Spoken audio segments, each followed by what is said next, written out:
yang dia dapat POV-nya, yang dia dapat video-video aku, itu aku kayak memojokkan dia. Tapi berkali-kali mami tahu, karena aku takut kalau misalnya aku ngelakuin hal yang lebih berani, dia bakal ngelakuin yang lebih parah daripada yang dia udah ngelakuin ke aku. Ada hubungan antara mama dan anak yang baik. Itu di situ aku kadang bisa kayak, why can't that happen to me? I want that too.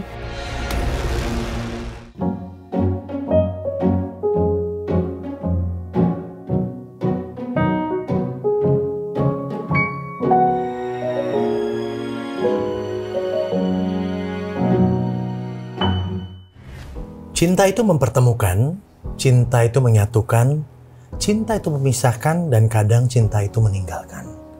Tapi satu hal yang pasti, cinta itu punya kekuatan. Alvin in Love, cinta untuk semua. Sudah ada Michelle Ashley. Hi, Shell. Hi, Uncle. What should I call you? Al? You can call me Al, Ashley, Michelle, anything you're flexible with. Al is nice. Yeah, right. You can call me Al. Apa kabar? Baik. Wow, Uncle, look at you, 17 years old. I know. I'm Sudah getting berubah older. Ya? No, not getting older. Lebih cantik, Wow, thank lebih you. fresh. Thank you. Meskipun banyak pikiran sekarang ya. Yeah. Hah? Lebih famous kemana-mana thank sekarang. God. Alhamdulillah. Hampir ke semua podcast, kemana kesini bahas ini bahas itu. Yeah. And you know what? Baru Uncle dengar, just call me Uncle. Okay. Ya, Okay.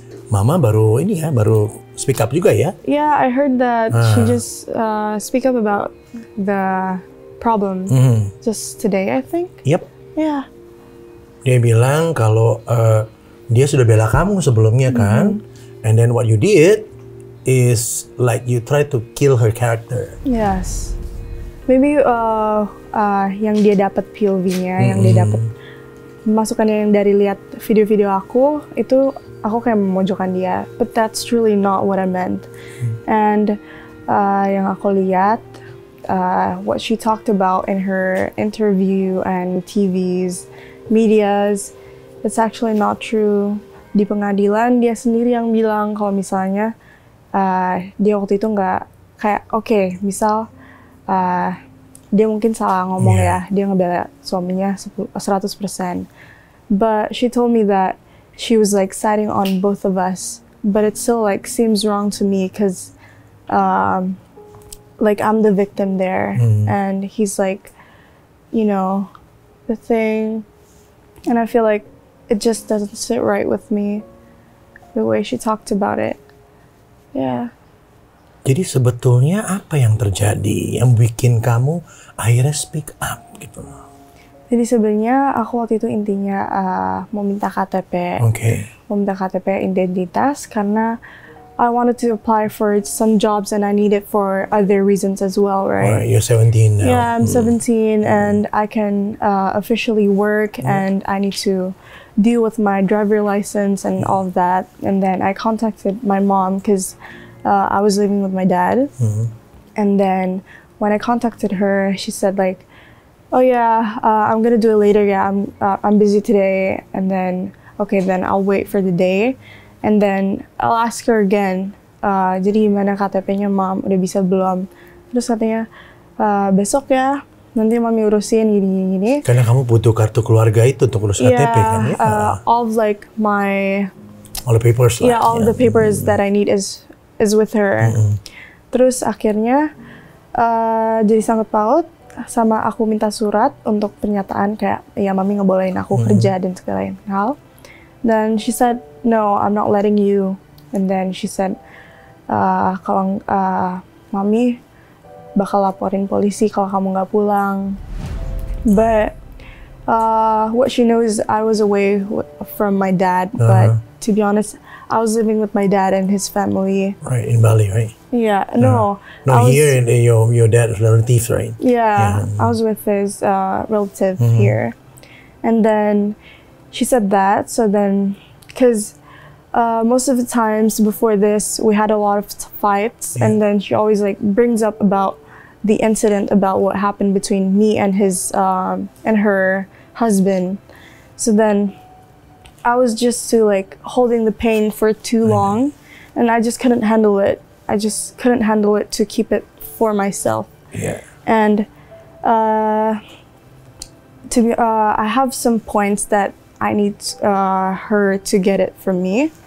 Jadi di sini intinya kamu udah gak kuat nahannya kan? Iya, aku udah gak kuat, dan di sini aku pengen menyampaikan perasaan aku yang sebenarnya, yang kenapa aku speak up tuh sebenarnya tuh kenapa. Dan di sini aku juga nggak mau menjatuhkan mami sama sekalipun, karena she's still my mom. Iya. Masih keep in touch terus? Waktu kamu sempat di Bali sama papa?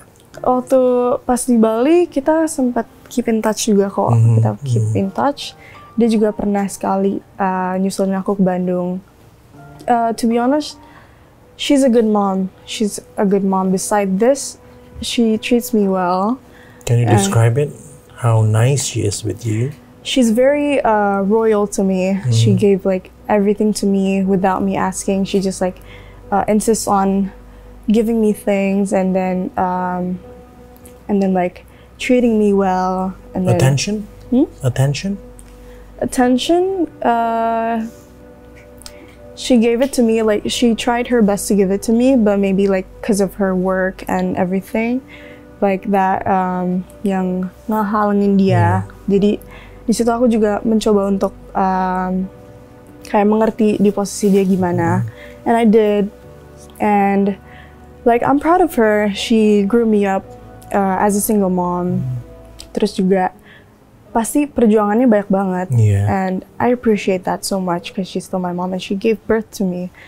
And then tapi di sini aku mau kasih tahu poinnya tuh kalau misalnya aku nggak mau menjatuhkan mami sama sekali, dan I'm just like being aware for myself and for the people out there as well. Maybe if like the guy who gets out from prison or jail, like I don't know what he will do. And I'm just preparing myself, I'm just protecting myself and for others as well, because I don't know what will happen, right? And then of Karena course, trauma itu kan tetap ada kan? Yes, because all I think is not just about me. I think about other people too. And of course about my siblings, my little siblings. They're still children and they're still childs, and like I'm just like trying to prevent from what happened to me happen to them. Like I don't want that to happen. And I told that to my mom as well, and she said like, no, of course it won't happen, but like there's nothing wrong to be aware. And tapi waktu pertama kali kamu bilang itu sama mama, apa reaksinya? Sebenarnya aku lupa reaksinya gimana, tapi setahu aku kayak dia nggak worry kalau misal itu bakal terjadi ke anak-anaknya. Yeah, that's why this point aku adalah kayak supaya orang-orang di luar juga bisa lebih if they're like dealing with the same thing as me too, you can like speak up as comfortable as you want. Please speak up segeranya, karena this is not right. It's not right for us to be silent. Karena ke El sendiri itu waktu jedanya cukup lama ya buat ngobrol ya, untuk speak up-nya ya. Yes, because aku di situ tahan untuk nggak bilang ke siapa-siapa, karena aku di situ masih mikirin semuanya. Aku masih mikirin konsekuensinya, dan of course I think about my mom too, like the consequences that will happen to my mom. Kamu baru 12 tahun loh pada saat itu. I just at that time I was scared as well. I was scared of pelakunya, and I couldn't even look him in the eyes, and I was scared to tell to anyone about this because I was embarrassed myself as well. Orang yang pertama kali kamu cerita temanmu ya? Yes. And then temanmu suggest untuk bilang sama? Yes, because dia tahu ini tuh hal yang bukan kecil doang. Karena aku ceritain beberapa kejadiannya, dan dia bilang kayak, this doesn't sit right with me if you're just being silent, and I can help too. If you need any lawyer or anybody that I can help, just call me or let me know. And I did talk to my mom, and I did contact her as well. She was helping me a lot, and I'm very like thankful for her because she's one of like orang saksi yang ada di pengadilan juga. Yeah. Tapi Uncle nggak akan tanya kronologis ya, karena kronologis itu sudah ada di surat yang MA. Iya. Kasih lihat ada keluarkan ya. Cuman poinnya begini, bukan satu kali kan ya, El? Yeah, it's not just once, tapi berkali-kali. Setelah correct me if I'm wrong, begitu kamu bilang sama mama, kamu ada keyakinan bahwa it's not gonna happen again to you. Tapi akhirnya terjadi lagi ya? Yeah. After like my mom begged him to come back home, I thought that he wasn't gonna do it again because my mom already knows about that and he knows that mami tahu. Jadi aku pikir kayak aman lah ya, aman dan nggak mungkin terjadi, karena kalau misalnya kejadian lagi, like I can easily like tell my mom if she already like talked about this to him ya. Terus ternyata 2 weeks went through, it was all doing fine. And then he didn't do anything. But after that, he was like making some little moves that was kind of like suspicious. Yeah. And made me like have a thought that he was gonna do it again. Jadi, dan itu beneran terjadi. Itu dikit dari dikit, dia melakukan hal kecil sampai yang akhirnya membesar. Dia ada ancam kamu nggak pada saat dia melakukan itu? Yes, yang aku ingat dia pernah bilang waktu itu, kalau nggak salah yang sebelum 2021, dia pernah bilang juga kayak don't tell anyone about this, karena kayak dia bilang kayak kamu nggak mikirin adik-adik kamu apa kalau misalnya aku di penjara, siapa yang jadi sosok papahnya, terus kamu bakal kayak apa ya, ngehancurin this family, so just like keep it to yourself. And then he was talking to me when ada aku juga, ada aku juga, tapi di situ karena aku takut, dan kalau nggak salah mami udah tahu atau belum tahu gitu, aku lupa ya kejadiannya. Tapi after that I just kept it to myself because I was scared of him. Aku di situ anak kayak yang nurut banget apa yang dia bilang, karena aku takut kalau misalnya aku ngelakuin hal yang lebih berani, dia bakal ngelakuin yang lebih parah daripada yang dia udah ngelakuin ke aku. Tapi kamu sempat ke psikolog juga kan ya? Yes, aku dimasukin ke psikolog. Pernah pas lagi di tengah pengadilan, aku disuruh masuk ke psikolog. And I've been there once, but it didn't really help me because I was holding it back. I was covering it all. Terus juga aku nggak gampang bisa aku nggak bisa gampang cerita untuk open up, karena mungkin kayak udah terbiasa dari kecil aku cuman kamu harus nutupin harus simpan ya. Jadi memang begitu, dari kecil memang terbiasa seperti itu ya. Iya. Simpan terus nggak cerita sama siapapun. Iya. Karena mungkin kayak karena my mom was away for like most of the time, so I didn't really have anybody to talk to, and I was still a child. Terus juga aku cuman main di rumah doang. Terus aku juga pas kecil nggak terlalu bisa bersosialisasi kan. So I was just I was just alone. Iya gitu. Aku cuman sendiri dan ya apa-apa just keep it to myself. Trauma itu masih ada sampai sekarang? Yes, masih ada. Tapi aku sekarang lagi perjuangan untuk ya berdikit-dikit heal. I just distract myself from that, untuk kayak misal ambil kegiatan atau kayak cari kegiatan yang lain untuk melupakan hal tragedi itu. Tapi somehow kejadian itu tuh selalu menarik aku kembali. Jadi sometimes aku suka ngigo, dan itu ngigonya aku kadang bisa nangis, kadang bisa marah, kadang bisa kayak ngomong-ngomong dan segala macam. Waktu kamu nangis, apa yang kamu lakukan selain nangis itu? Pada saat nangis itu ngapain? Jadi itu nangisnya pas ngigo, dan di situ aku mimpi kalau misalnya kejadian itu terulang-ulang lagi, dan it really like di situ posisinya aku tetap sama yang kayak dulu. Jadi I couldn't fight him. I couldn't fight him back. I just stayed freeze and I couldn't do anything.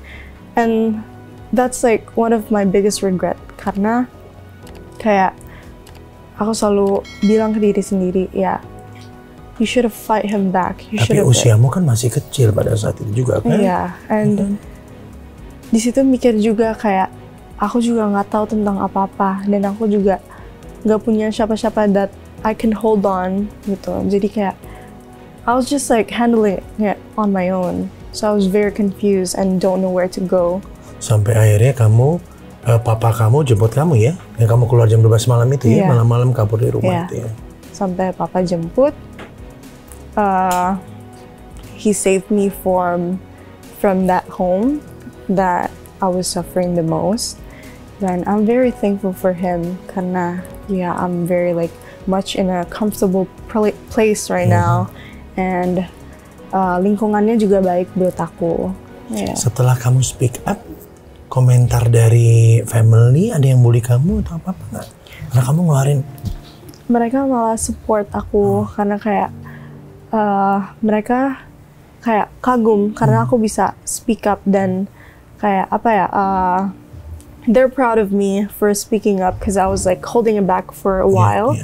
Dan mereka support apa yang aku lakukan, dan aku juga sebelum speak up juga ada support dari papa juga, dan dia udah setuju kalau misalnya kayak I will be there for you, I will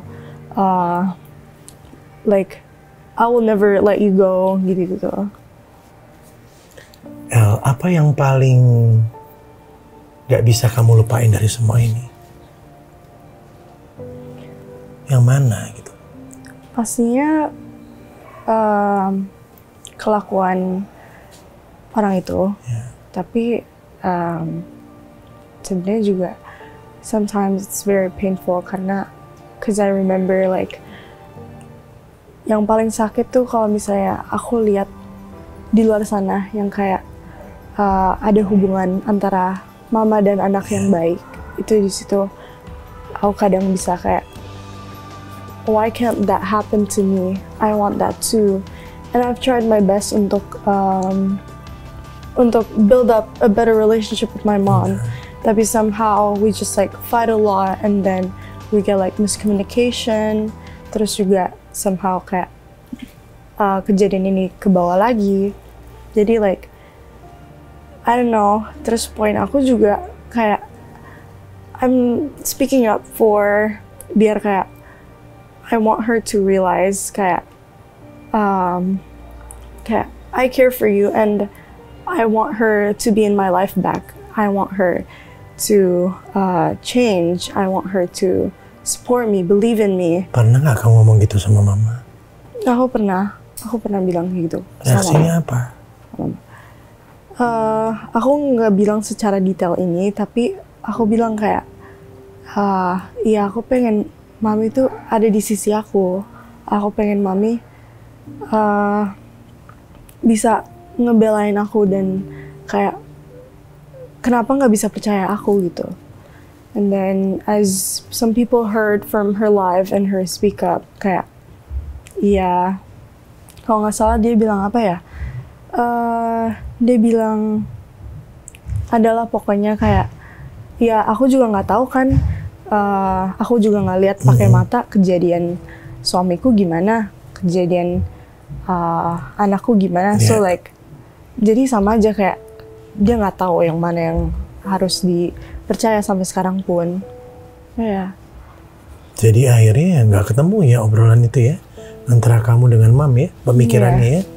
Karena kayak every time I try to talk to her about this, selalu ada aja yang kayak bikin kita tuh miskomunikasi lagi dan mulai obrolan yang bikin kita kayak mempanas situasi. Apa yang salah sebetulnya di sini menurut pandangan kamu?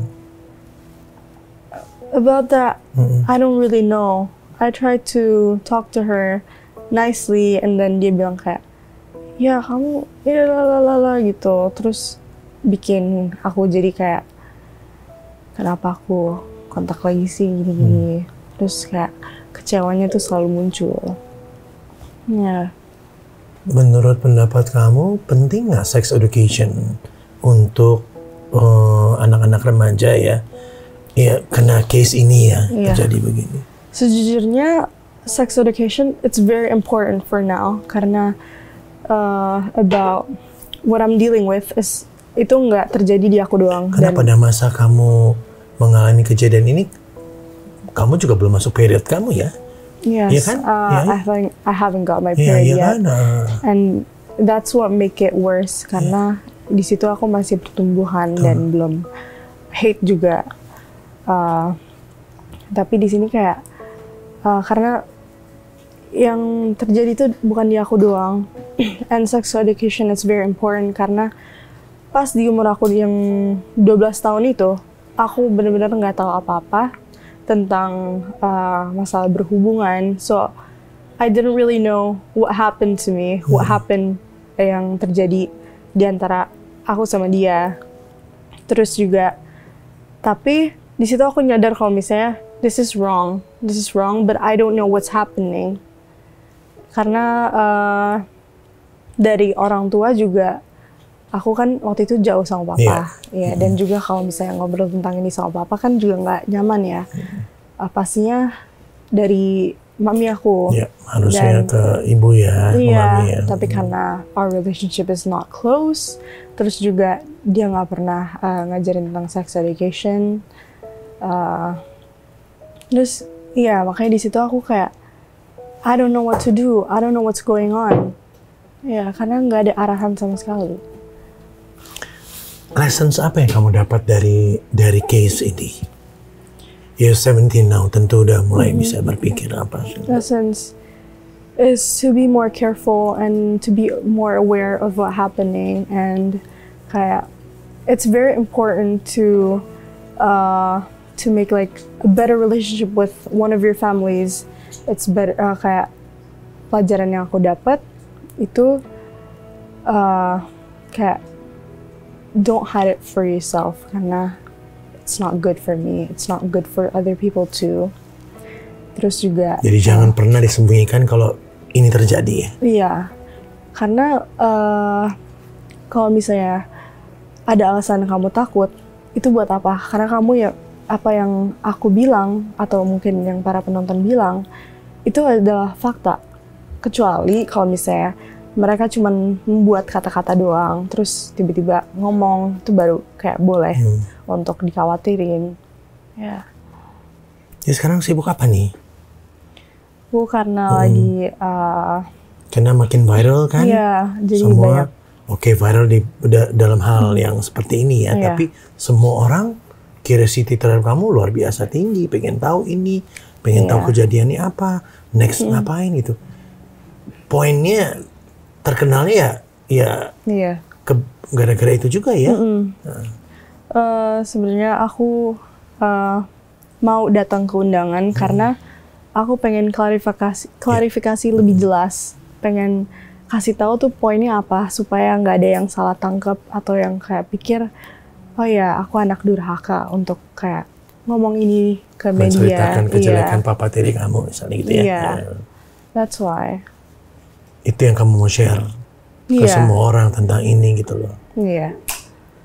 Also about my relationship with my mom. Aku cuman pengen kita lebih baik aja hubungannya. And I hope. Separah apa sih kamu sama mami kamu hubungannya? Relationship-nya? Jadi yang bikin aku nggak bisa percaya dia lagi karena waktu itu aku lagi tinggal di Bali. Mami aku ajak holiday ke Jakarta. Tapi aku bilang, but you have to promise me that you're not in contact with him like forever gitu. Karena I don't feel safe if I'm going to yours, but you're still contact with him. You did tell her, ya? I did tell her, and then she agreed with it. She said, iya, mami gak kontak-kontakan kok, udah aman. Dia juga udah dalam kondisi di penjara. Terus, so then I gave her a chance. I started to believe in her. Aku akhirnya ke Jakarta. Aku holiday sebentar di mami. Tiba-tiba ada suatu waktu di mana dia lagi telepon temennya di sampingnya ada aku.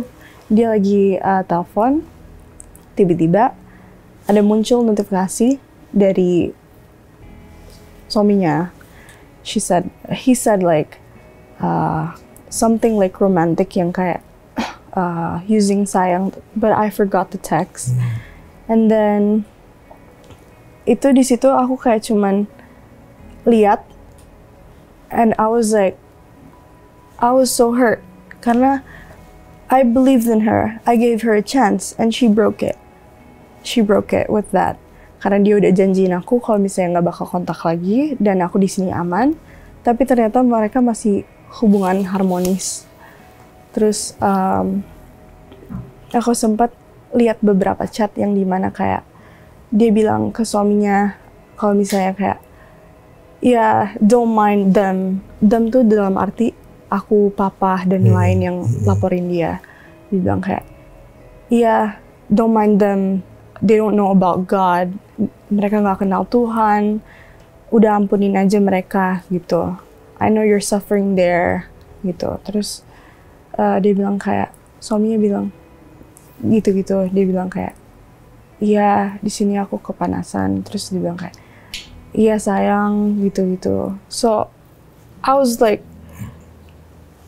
was starting to believing in you, but then when I read that, I was in shock. She disappointed me a lot of times, not just once, but a lot. That's what made my relationship with my mom kind of agak terputus nyambung karena aku udah kayak hilang kepercayaannya sama dia. Yeah, that's why. Boleh Uncle tanya nggak? Kamu ngeliat pria, laki-laki sekarang kayak apa? I mean, tentunya nggak semua laki-laki sama kan. Nggak semua laki-laki perbuatannya sama apa yang suaminya lakuin ke aku. Tapi aku lebih berhati-hati aja sama mereka karena udah ada pengalaman sebelumnya. Dan lebih aware aja. But about kayak ngehindarin atau gimana, aku lebih kayak I'm trying my best untuk just moving on and open my heart, open kedirian aku untuk kasihlah orang kesempatan, kasih mungkin mereka bisa membuktikan kalau misalnya kayak ya semuanya tuh nggak sama gitu. Yeah, tapi that's what I'm still trying to deal with. Trying to do. Yeah. It's not that simple and easy, but you're trying. It's not that easy. Kamu coba untuk itu ya. Iya. Kamu kasih pesan apa buat penonton di rumah yang mungkin seusia kamu, untuk mereka yang mungkin mengalami hal yang sama, kita nggak pernah tahu ya. For the people out there who are dealing with the same thing as me, I'm so sorry it happened to you. I know what you're feeling. If you're feeling anything embarrassed to tell or merasa kayak kamu tuh dimerugikan dan you're not worth it, I'm telling you, it's not true. You're worth it. You're very precious for other people. And mungkin selanjutnya kalau misalnya kalian lagi alamin, kalian bisa ngomong ke orang terdekat untuk get some help. Karena it's very dangerous for you to keep it for yourself. And di sini pesan aku kayak, please just jangan putus asa dan please just berjuang untuk diri kamu sendiri supaya kamu lebih aman. Kamu lebih ketakut daripada marah ya kalau Angga lihat ya? Iya. Iya. Iya kan? Iya, karena dibilang marah juga pastinya ada beberapa kayak at some time, tapi lebih merasa takut dan I'm just scared what will happen to me, and aku ngerasa like sedih. Kenapa, like why did this happen to me from like all the things I've been through? Kenapa ini kejadian gitu? But karena ya it all happens for a reason, and I try to accept it. Maybe ini pelajaran untuk aku untuk lebih baik selanjutnya. Like who knows? Yeah. I'm gonna give you this. It's for you. Oh, udah kuat soalnya ya. Thank you for coming and sharing the story ya. Thank you for inviting me. Terima kasih El, terima kasih Michelle. Terima kasih banyak terima ya, kasih Uncle. Ya. Bye.